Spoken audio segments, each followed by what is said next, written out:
Assalamu alaikum and welcome to Perspective. On the one hand, of course, we've seen the opposition primarily talk about the right of free expression, the right to protest and all of that. And of course, the government agrees to that. But then again, now we've seen the audio surface, which is, according to the government, the Minister for Interior, blatantly talks about having arms in the field, using them, alludes to violence. What the government plans to do about this, of course, there is now going to be an investigation into this as far as the Minister of Interior is concerned. There's also reports that the government plans to go to the Supreme Court on this audio. Also, perhaps it does not have any objection to going for a forensic on it. We haven't seen a response come from the PTI yet on this audio, but what does it mean for the next coming days as far as this march is concerned? We'll be talking about that. We'll also be talking about what we are seeing from across the border from India in terms of the narrative that is being fueled, anti-Pakistan narrative, anti-institutional narrative that is getting a lot of clout, a lot of airtime as far as India is concerned, and what it means, the ramifications of that. Some of the statements that have come from across the border have clearly been not just inflammatory in nature, but also go much beyond that. We'll be talking about that. We'll also be talking about the march and the way that it's proceeding. Is it meeting the expectations of the PTI leadership itself? All of that today on Perspective. I have with me today Nasim Siddiqui, who's a senior journalist. Thank you for joining us today. We have with us Asif Mehmood, who's a political analyst. Thank you for being with us. We also have with us Ibrahim Khan from the PTI. Thank you for joining us. And Sultan Sheheryar from the PML-N. Ji, Nasim Sahab, how, of course, we've heard this, we know this, and I think most of us would agree to the right to protest, the right of expression, all of those things. But the point is, where does it stop, and what does this audio indicate, and what is the state's responsibility then?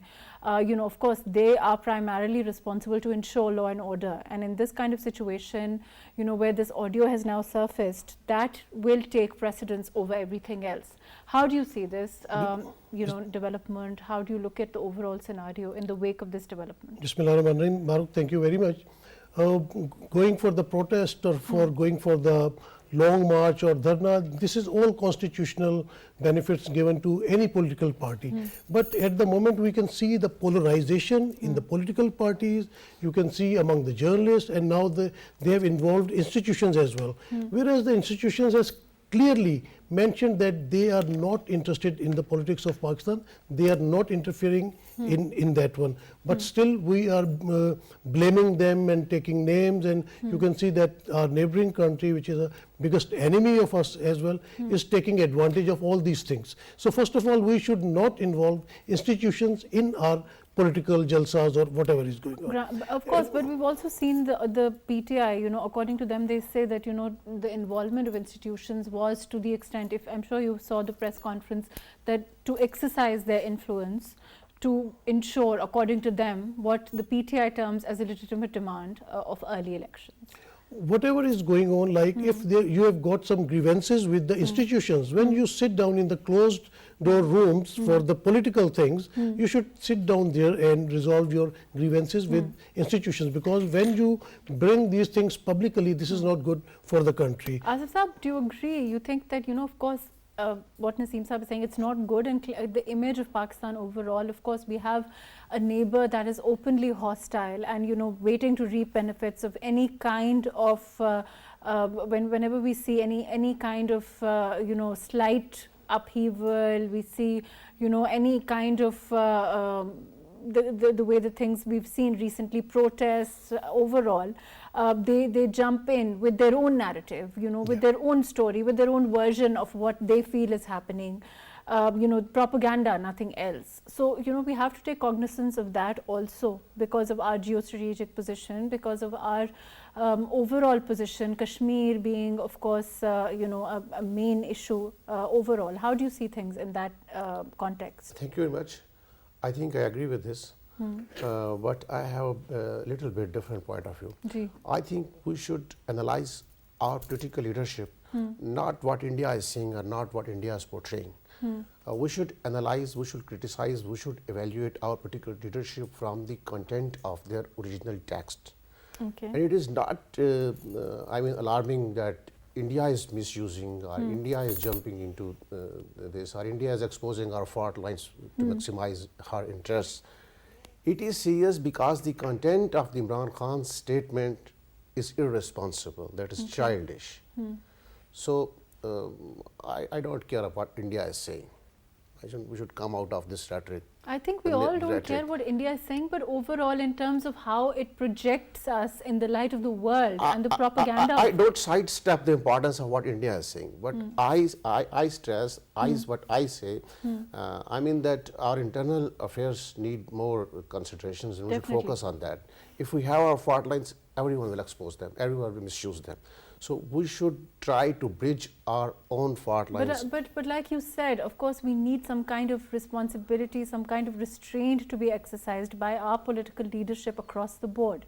That has to transcend any kind of political, benefit to any political party. I am repeatedly saying that Imran Khan's are not doing politics.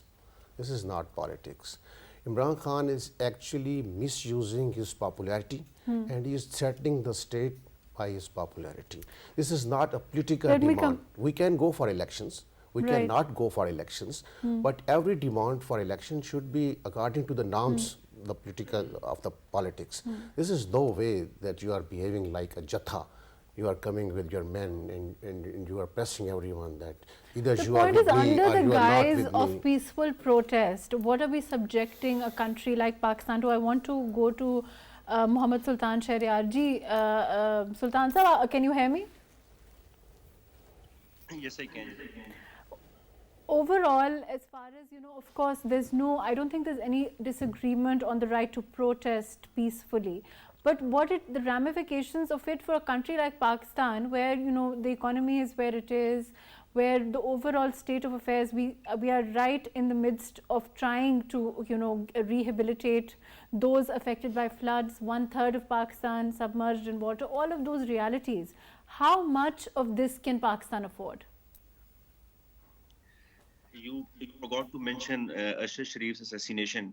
That's another thing that we are going through as a nation. And you're quite right. There's a lot in our head at the moment.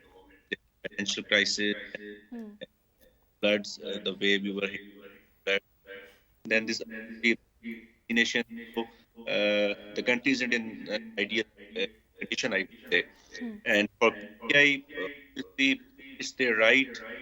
It's the right for anyone who wants to have any sort of gathering, I would say, as per constitutional law. But looking at the history, I mean, 25th of May is not far away. It's just like 4 months back. They presented the undertakings that they will stick themselves to H9. Then they ended up in the for what? For like 5 minutes speech by their chairman. So I mean, we can't afford further chaos at this stage, And the video, the audio, audio that surfaced today, it indicates and they don't seem to be very good. Ji, Sultan Sahab, there's a problem with your audio. I'm going to go to Ibrahim Sahab. Ji, Ibrahim Sahab, if you've been following the discussion so far, what is the narrative of the PTI, in terms of course, your narrative as far as the cipher, as far as conspiracy, all of that is clear. But in terms of this long march and now this audio, we haven't had anything formal come from your political party, but how do you explain this? This audio that has come, which is alluding to violence, which is alluding to having arms, how would you explain it? First of all, the reason why most of our leadership is already committed to this long march, and so that is one of the reasons why the people from the south have been told to reach there by Thursday or somewhere around that time. So I've been. This is how I've been able to spare time. Now, coming down to this statement, this is very categorical statement by the chairman of Pakistan Tehreek-e-Insaf that our peaceful is our procession is our long march is peaceful, and we will not take any step or we go towards any direction which will amount to creating any kind of violence. One. Now, this video, I have also been watching that on TV. My point is that this video needs to be. Can you hear me? Hello? Ji, I can hear you, Ibrahim Saab. We can hear you. Please continue. Okay. Ji. Okay. So this video needs to be analyzed because there is a lot of this deep fake videos and audios, and there is so much of mess going on around at the moment. So the authenticity of this video has to be verified before coming to any conclusion. But as far as I know, being a member of the PTI, and vice president of the party, I'm very clear about it that the ex-prime minister and the chairman of the PTI are very clear that we will not opt to any violent action or anything that goes against the law. And we will follow the law, and whatever is permissible within the law and freedom of speech, fundamental rights, we will definitely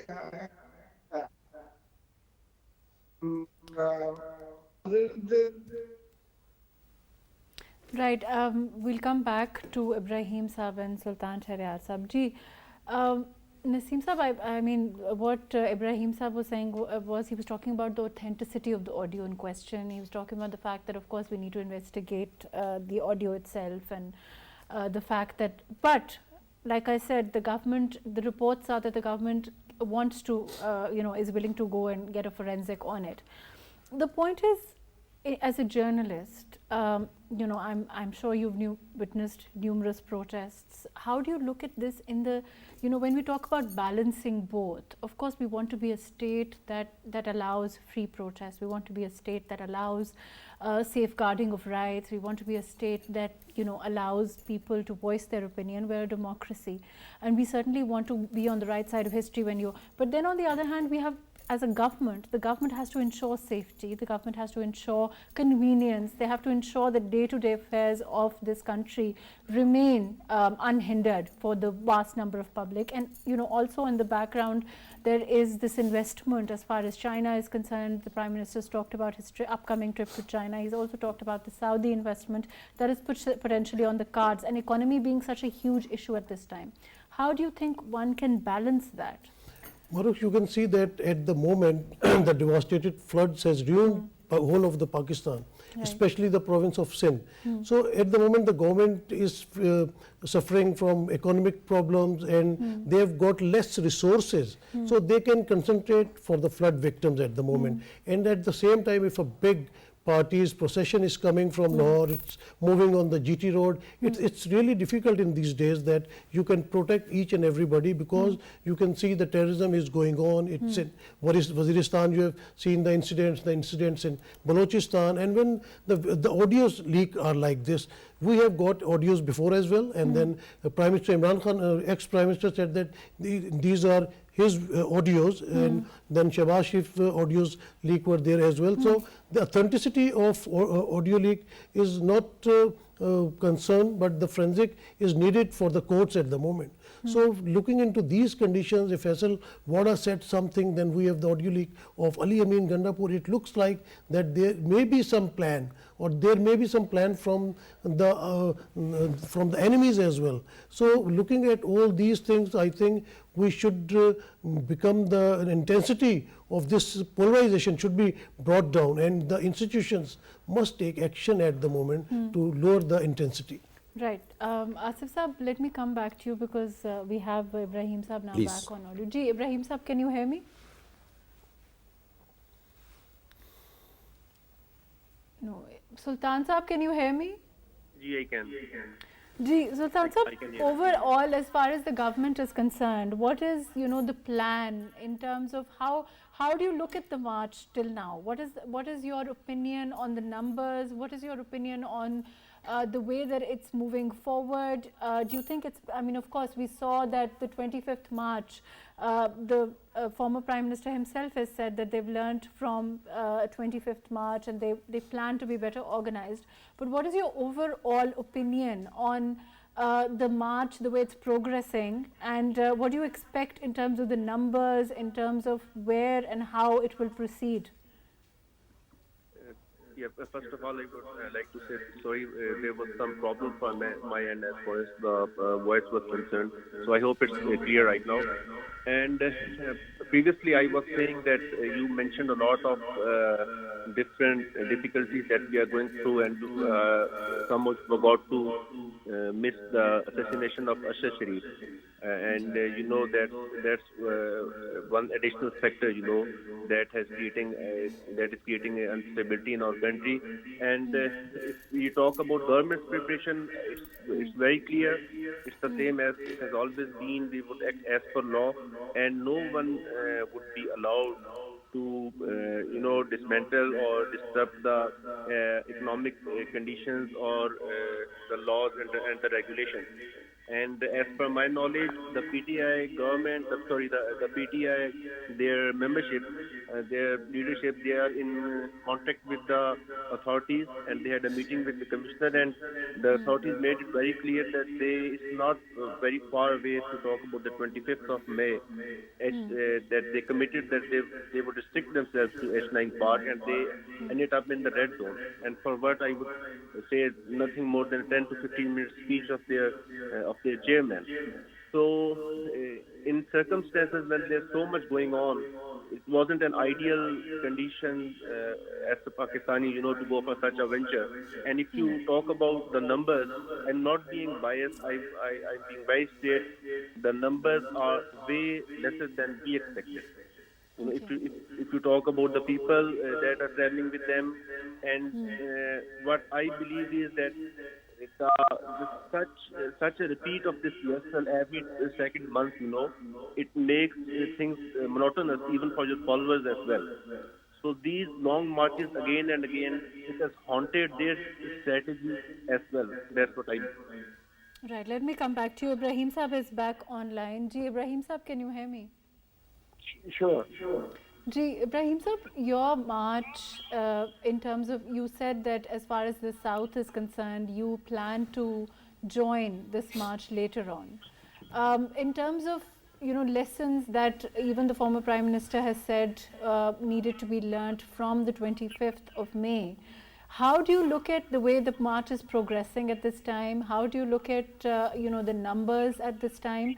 And are you going to, I mean, in terms of ensuring peace, is that something that the PTI itself is also working on? It's also making, trying to ensure, because of course the Supreme Court has been quite clear on that. Exactly. Our chairman has given a very clear statement that we will abide by all the direction given by the Honorable Supreme Court of Pakistan. And that definitely applies to every citizen, and it's a peaceful march asking for our right to hold early elections, because under the circumstances this change of government was done after the cipher and the demarche, and we don't feel that this is, rather we strongly feel that this is unjustified and undemocratically elected government, and they should let the people of Pakistan decide, and let the people of Pakistan make their decisions about their future, who they want to elect and who they want them to run the country. Ibrahim Sab, we saw we saw a member of your political party, Faisal Wada. He's not a member anymore, but we saw the aspirations that were cast. We saw the openly, he said that there was threats to people, to lives. He saw blood. In the wake of that kind of a press conference that precedes the long march, what kind of a reaction do you expect from the government? Okay, let me remind you that he's the same person. I mean, yes, he used to be in our party, but he's the same person. He was somehow on one TV show, he brought one boot and he put it on the table and trying to, I don't know, create some sort of, you can expect anything out of this person. I mean, I don't think we need to take him that seriously. I mean, but Ibrahim sir, this is something. I mean, of course, this happened much before, and he's been a member of the party since, a close member of your political party, and now after this press conference, he has recently ceased to be a member. Whatever his credentials are, and I don't want to go into credentials of any member, but. I'm saying that primarily a government's responsibility in that kind of a press conference is to ensure peace, is it not? Not really, because the government should be prepared otherwise to ensure that peaceful processions are allowed to, take place, and every single Pakistani has the right to protest and the right to, right to speak their heart out. And the Constitution guarantees that. Whereas this gentleman has his own observations, and one person's observations cannot be taken as a rule of thumb for making any kind of strategies. Rather, they should take it in a positive way. The government should take it potential, which he's alleging he was privy to because he was a member of your political party. But Ibrahim sir, I want to come back and talk about what kind of numbers do you expect in this march? After, like you said, you are preparing also and you expect to join this march and people to join. I want to talk about what kind of numbers do you expect. Let me come back to you. Nasim Saab, do you think that this march, do you think it will be able, Nasim Saab, to meet the expectations of the former Prime Minister himself? I don't think so, because you have seen the 2014 Dharna, and he was demanding elections at that time as well, but the elections held in 2018, so it took four years. And as you were mentioning, 25th of May, at that time he was demanding the same thing, but already 4 or 5 months have been gone, and for the general elections I think it's 10 or 11 months left behind. But do you think it's because, let me come back to you, Asif, do you think it's about trying to maintain pressure for the former Prime Minister, or is it more? Is it about trying to ensure that his support base... Imran Khan is not a political force. Imran Khan is a force of anarchy. I'm sorry I have to say this. Imran Khan is using the space provided within the system just to eviscerate the system. Imran Khan is not serving the system. The institution, every institution that supports Imran Khan, that is good. If Constitution supports Imran Khan, it is good. If political system supports Imran Khan and brings him into the power, it's good. But if Imran Khan is ousted from the power, nothing was good for Imran Khan. Imran Khan serves only his personal egos. He has kept himself hostage to his egos. But so you think someone should come forward and someone should say, I think someone has already said, but someone should say enough is enough. We cannot afford more equals within our state. We all are equal. We are not living in George Orwellian animal farm. But we've had a statement come out of the, as far as our institutions are concerned, a categorical statement saying that they don't want to meddle in political affairs as far as, politics is concerned. And in a democratic system, for democracies to develop, that seems to be the right kind of way forward. Look, Imran Khan is having government in the biggest province of Pakistan, Punjab, then in KPK, then in Gilgit-Baltistan, then in Kashmir. What else the gentleman wants to do? I think what he wants to do, he can do in these provinces. I mean, this is merely an anarchy. Imran Khan can come to the parliament. Imran Khan can raise his, demands there within the parameters the constitution has provided to him. He can say that we must go for elections. But he's saying but that this this is is a no space way that he is provided. coming like Sultan Rahi, or a new film has come like that, having Gandasa in his hand and saying, "No, I am saying that we must go for elections, so we must go for elections." This is not democratic attitude. Mahrukh, I would like to say one Ji, thing. Nasim sir. I agree with my learned colleague on one point, and I disagree with him on one point, that we must give space to each other.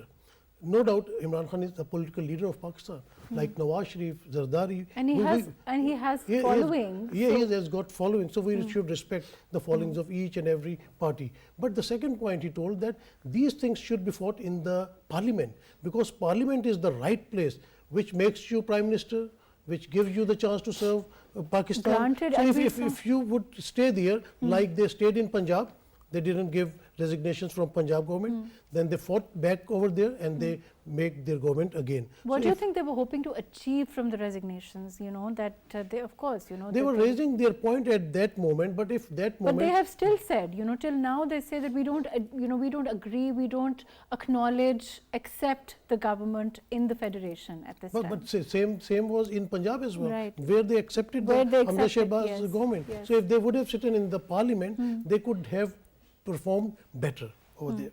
Right. Do you think that let me go to Sultan. Sultan Sahab, do you think that this realization, as far as the PTI is concerned, is perhaps now, can you hear me, Sultan Sahab? Yes, I can. This realization that perhaps this politics should have been conducted in the assembly is a realization being accepted by and large by the PTI? Well, someone from PTI can answer that, but they should realize that that's what I believe. As my friend just said, there are two grounds where they can focus upon. You know, first, if they want to bring an in-house change, or if they want to go for elections, the only way is through the parliament, I would say. They should be a part of it. They should make allies. They should make friends. They should topple the government, and they Sultan should Sahab, resolve there this. was, you know, this is also something that the PTI leadership itself has confirmed. The former Prime Minister's, you know, the rebuttal to the press conference by the DGISI, DGISPR, the attempt at rebuttal that came from the PTI leadership was, you know, they accepted that there had been meetings, that the President of Pakistan had tried to mediate, all of those things, but those had failed. And therefore, we saw the result in this long march. Do you think now they've gone too far to come back into the assemblies? That strategy is now that is no more on the table. No, I think it's never too late, and on the same hand, they have like 3 or 4 governments. You know, they have a government in KPK, they have Punjab, they have Azad Jammu Kashmir. So they should simply, what any political party should do at the moment is, if they believe that public is with them, they should focus on these pockets, and they should work in these pockets. And on the at the same time, if they want the elections, if they want the general elections, it's very simple. You know, just be a part of the assembly and take the majority and dissolve the assemblies.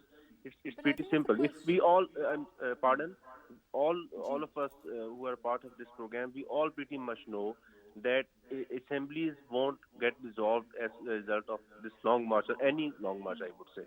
So they would just exhaust. That's what I believe. Right, let me come back to you. Ibrahim Sahab, if this, you know, if this long march isn't as successful as the PTI expects it to be, as your leadership expects it to be, as the former Prime Minister expects it to be, what recourse does the party have left to it? First of all the gentlemen, the participants, honorable participants are there, and they're giving different suggestions. This is PTI, and if you were to look at the last 2 elections, in the provincial elections, we scored 75% of the seats, and also in the National Assembly elections, while Imran Khan contesting on all 7 seats, he scored 6 out of 7, and the 7th one was also again controversial, but let's say 6, fine. So people of Pakistan are believing in him what he says. Now, we have every single right to peaceful protest, and we will continue. This is our political struggle to make our voice heard in every corner and even around the world. And we want just and fair elections to be held in Pakistan as soon as possible. What's wrong with that? And it doesn't really matter whether, how many people are But coming to Ibrahim Islamabad sir, or. okay, whether, you know, even if we agree that of course you have that right, we saw Faisal Wada's press conference, he was a member of your own party.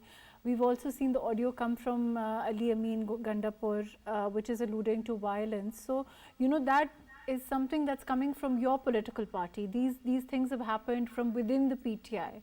It's not something, it's not an attempt at conspiracy that the government has made, or it's not an attempt, it's not from the outside, it's within your political party. Do you think that there is an attempt from within the PTI to sabotage this long march, this attempt of this protest, so to speak?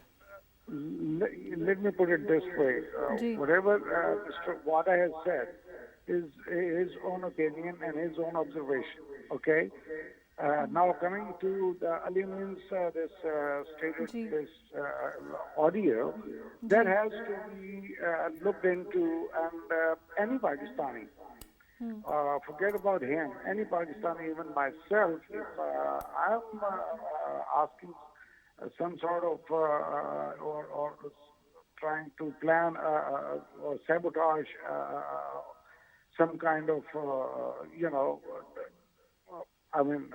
attack or anything, but that has to be first verified. The contents have to be verified, that if it is a deep fake audio or if there is some substance to it. So, keeping just but the these government two maintains examples in that mind. they have no objection to going to Supreme Court, getting the forensic done on this audio.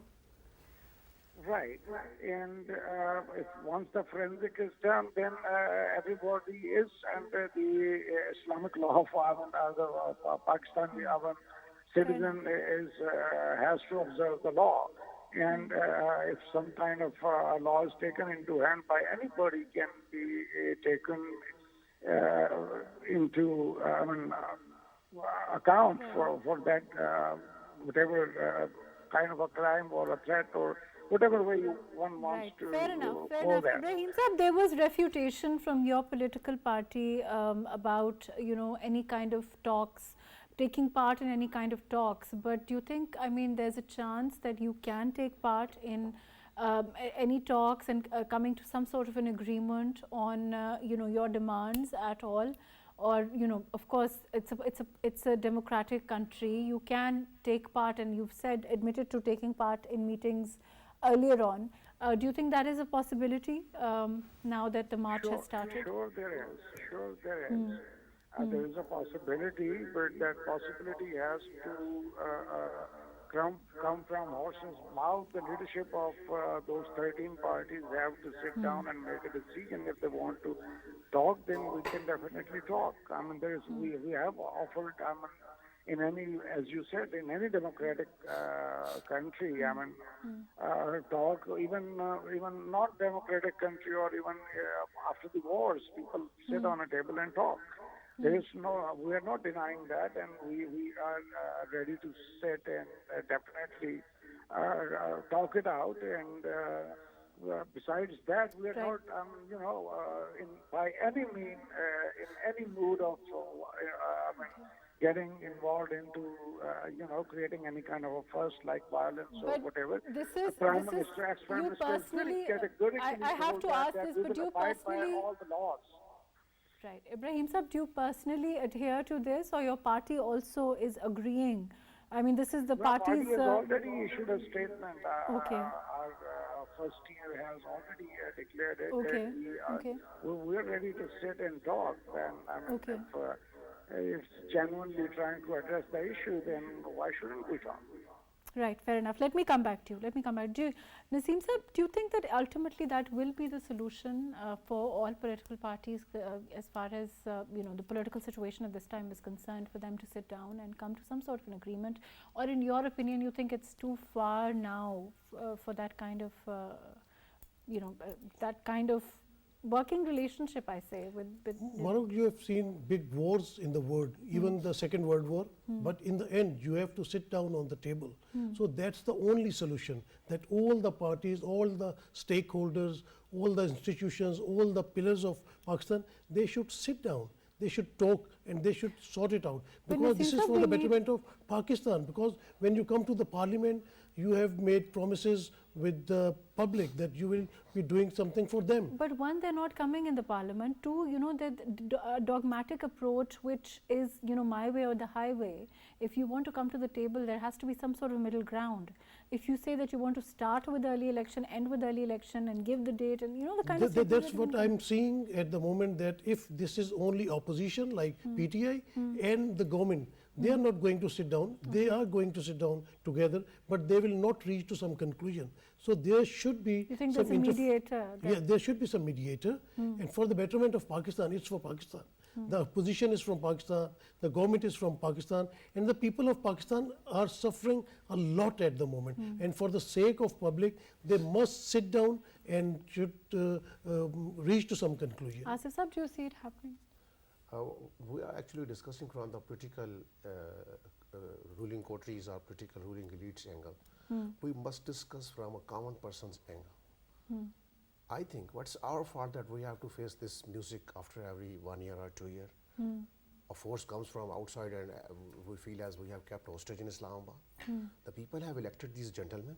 They should go to the parliament. Whatever their differences are, they must be discussed or addressed within the parliament. No one can be allowed, no one should be allowed to come on the roads and disturb the public life. But that's you're saying, but they're saying they're not disturbing. I am repeating, every person who's disturbing the public life must be arrested and sent to jail, be it Imran Khan or be it Nawaz Sharif or be it Asif Zardari. But he's saying he's not just. And second point, my second point is one of my colleagues was saying that they are allowed to go to the F9 park. Why they are allowed to go to the F9 park? F9 park is park of the children. Do you think children have no right? That is a park. Please, please love your ecology system. Please love your nature. They should be given some space. They can come. They can have a sit-in.